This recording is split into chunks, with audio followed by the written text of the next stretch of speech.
Simi office से आकर अपने 3 साल के बेटे को खेलते खेलते खाना खिला रही थी। सिमी के पति निखिल अभी ऑफिस से नहीं लौटे थे कि तभी दरवाजे की घंटी बजी। मेड ने दरवाजा खोला और सामने सिमी की दादी सास कमला देवी को देखकर अचकचाकर पीछे हटते हुए बोली, अरे बड़ी मैडम, आप अचानक? तब तक पीछे से सिमी भी मेड से पूछते हुए, कौन है?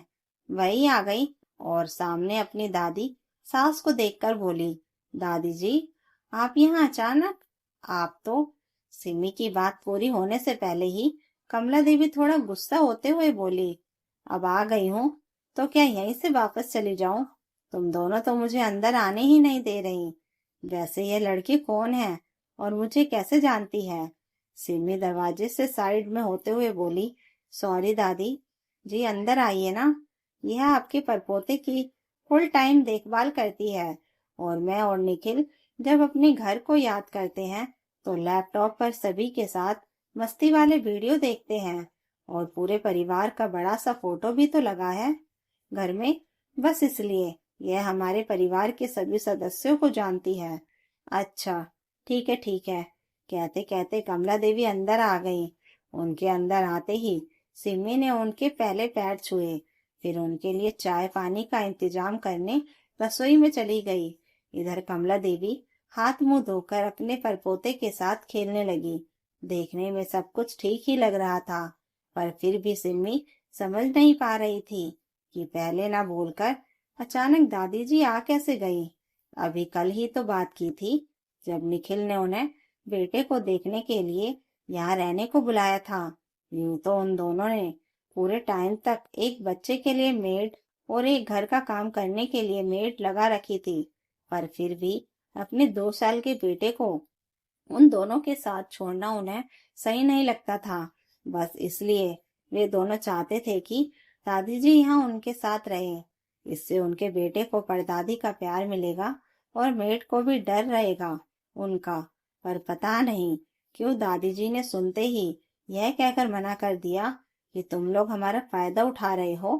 पहले कभी नहीं बुलाया, अब जब गरज पड़ी तो बुलाने लगे।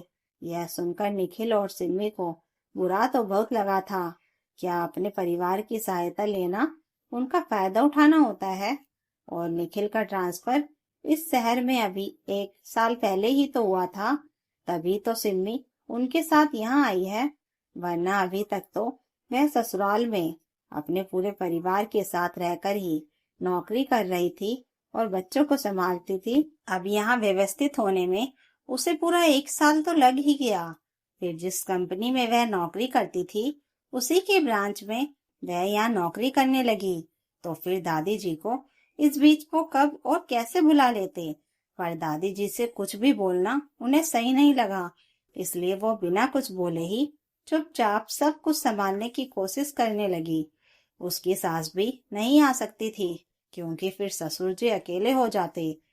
पर आज अचानक ही इस उम्र में अकेले ही इतना लंबा सफर करके यहाँ पहुंच गए। सिमी को कुछ समझ नहीं आ रहा था, इसलिए उसने चुप रहना ही बेहतर समझा और वो वापस दादी के पास जाकर बैठ गई। उसे यूं चुप देखकर दादी जी ने खुद ही बोलना शुरू किया, बहू, तुम्हारे दिमाग में यही चल रहा है ना कि मैंने पहले यहाँ आने से मना कर दिया, फिर अकेले ही बिना बताए यहाँ आ गई? जी दादी जी, नहीं वो। दादी के यूं सवाल करने से घबराते हुए सिमी बोली तो दादी मुस्कुराते हुए बोली, क्या बताऊं बहू, वह तो मेरी गलती से हुई मिस्टेक थी।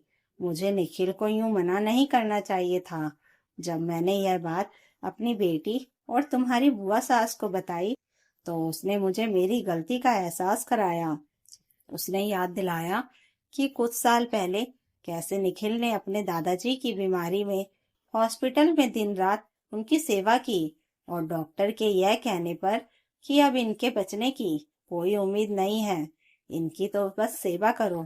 तुमने खुद को भुलाकर उनकी सेवा की। अरे, मैं बुढ़िया तो पति के दुख में रोती ही रहती थी, पर तुम तो जी जान से उनकी सेवा में लगी रहती थी और साथ में मुझे भी संभालती थी। मजाल है कि तुम उस बीच मायके भी गई हो। पता है बहू, मेरी बेटी ने मुझसे कहा कि जब उस समय पोते और बहू का अपने दादाजी का ख्याल रखना फर्ज था, तो आज जब उन्हें जरूरत है तो यह फायदा उठाना कैसे हो गया? परिवार में तो सभी एक दूसरे के काम आते हैं।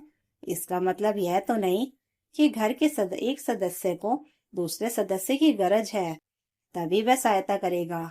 उसकी यह बात मेरे दिल पर यूं लगी कि अपने बेटे से दूसरे दिन का ही टिकट कटवाया, पता लिया और यहाँ आ गई। हालांकि वह मुझे अकेले नहीं आने दे रहा था, पर उसको आज कुछ बहुत जरूरी काम था।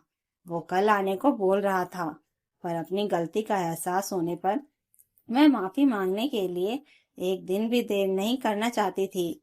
मुझे माफ कर दे बहू, उस दिन तुमसे इतने बुरे तरीके से बात करने के लिए।